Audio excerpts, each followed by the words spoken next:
Hi, ನಾನು ನಿಮ್ಮ ಲಿಖಿತ್. ನನ್ನ ಚಾನಲ್ ಆದ ಇನ್ಫೋ ಲಿಖಿತ್‌ಗೆ ಸ್ವಾಗತ. ಇವತ್ತಿನ ಟಾಪಿಕ್ ಬಂದು ನಮ್ಮ ಸ್ಯಾಲರಿ 5 ದಿನದಲ್ಲಿ ಏನಕ್ಕೆ ಝೀರೋ ಆಗುತ್ತೆ? ಇದನ್ನ ಒಂದು ಚಿಕ್ಕ ಕಥೆಯಾಗಿ ಹೇಳೋಣ. ಒಬ್ಬ ಹುಡುಗನಿಗೆ 18,000 ಸ್ಯಾಲರಿ ಬರುತ್ತೆ. ಅದು ಕ್ರೆಡಿಟ್ ಆದ ತಕ್ಷಣ ಅವನಿಗೆ ಫುಲ್ಲು ಖುಷಿಯಾಗುತ್ತೆ. ಖುಷಿ ಆದ ತಕ್ಷಣ ಏನು ಮಾಡ್ತಾನೆ, ಹೋಗಿ ಫ್ರೆಂಡ್ಸ್ ಜೊತೆ ಎಂಜಾಯ್ ಮಾಡ್ತಾನೆ. ಅವನಿಗೆ ಬೇಕಾದ ಕ್ಲಾತ್ಸ್‌ಗಳನ್ನ ಪರ್ಚೇಸ್ ಮಾಡ್ತಾನೆ.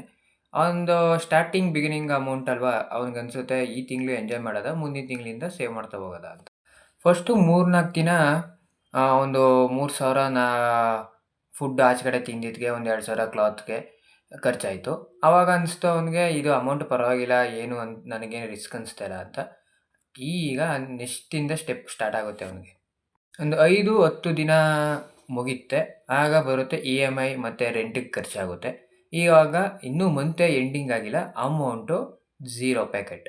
ಮಂತ್ ಎಂಡಿಂಗ್ ಬಂದಮೇಲೆ ನೆಕ್ಸ್ಟ್ ತಿಂಗಳಿಂದ ಒಂದು ರಿಯಲೈಸ್ ಆಗುತ್ತೆ ಅವನಿಗೆ, ಆ ಅಮೌಂಟು 18,000 ನನಗೆ ಸಾಕು. ಬಟ್ ಅದರಿಂದ ಪ್ರಾಪರ್ ಪ್ಲ್ಯಾನಿಂಗ್ ಇಲ್ಲ. ಎಲ್ಲಿ ಏನು ಬಳಸಬೇಕು, ಎಷ್ಟು ಸೇವಿಂಗ್ ಮಾಡಬೇಕು ಅನ್ನೋದಿಲ್ಲ. ಮೊದಲು ಸೇವಿಂಗ್ ಮಾಡಿ ನಂತರ ಸ್ಪೆಂಡಿಂಗ್ ಮಾಡಬೇಕು ಅನ್ನೋದು ಒಂದು ಕಾನ್ಸೆಪ್ಟ್ ಇತ್ತಿಲ್ಲ. ಮೊದಲೇ ಖರ್ಚು ಮಾಡ್ಬಿಟ್ಟು ಆಮೇಲೆ ನೋಡ್ಕೊಳ್ಳೋಣ ಸೇವಿಂಗ್ ಅಂದಿದ್ದು ಅವನದು ಫಸ್ಟು ಮಿಸ್ಟೇಕು. ನೆಕ್ಸ್ಟ್ ತಿಂಗಳಿಂದ ಏನು ಮಾಡ್ತಾನೆ ಅಂದರೆ, ಒಂದು 3,000 ಸೇವಿಂಗ್ ಮಾಡ್ತಾ ಬರ್ತಾನೆ.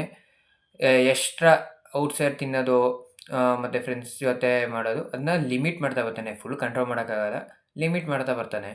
ಆವಾಗ ಅವನಿಗೆ ಸ್ವಲ್ಪ ದಿನ ಆದ ನಂತರ ಅಮೌಂಟು ಸೇವಿಂಗ್ ಆಗ್ತಾ ಬರುತ್ತೆ. ಇವಾಗ ಅವನಿಗೆ ಅಮೌಂಟ್ ಸೇವ್ ಆಗ್ತಾ ಬಂತು, ಸ್ಟ್ರೆಸ್ ಅನ್ನೋದು ಕಡಿಮೆ ಆಯಿತು. ಎಕ್ಸ್ಟ್ರಾ ದುಡ್ಡು ಹೋಗೋದೆಲ್ಲ ಕಂಟ್ರೋಲ್ ಮಾಡ್ತಾ ಬಂದನಲ್ಲ, 3,000 ಸೇವಿಂಗ್ ಮಾಡ್ತಾ, ಎಮರ್ಜೆನ್ಸಿಗೆ ಅವನಿಗೀಗ ಅನುಕೂಲ ಆಯ್ತಾ ಬಂತು. ಇದರಿಂದ ಕಲ್ತಿದ್ದಿಷ್ಟೇ, ಸೇವ್ ಫಸ್ಟ್, ಲೇಟರ್ ಸ್ಪೆಂಡ್. ಮತ್ತು ಸ್ಮಾಲ್ ಡಿಸಿಪ್ಲಿನ್ನೇ ನಮ್ಮ ಫ್ಯೂಚರ್ನ ಡಿಸೈಡ್ ಮಾಡೋದು. ಇಂತಹ ಸ್ಮಾಲ್ ಸ್ಟೋರಿಗಳು ನಿಮಗೆ ಬೇಕು ಅಂದರೆ ನನ್ನ ದಯವಿಟ್ಟು ಸಬ್ಸ್ಕ್ರೈಬ್ ಮತ್ತು ಲೈಕ್ ಮಾಡಿ, ಬೆಲ್ ಐಕನ್ನ ಆನ್ ಮಾಡ್ಕೊಳ್ಳಿ. Thank you.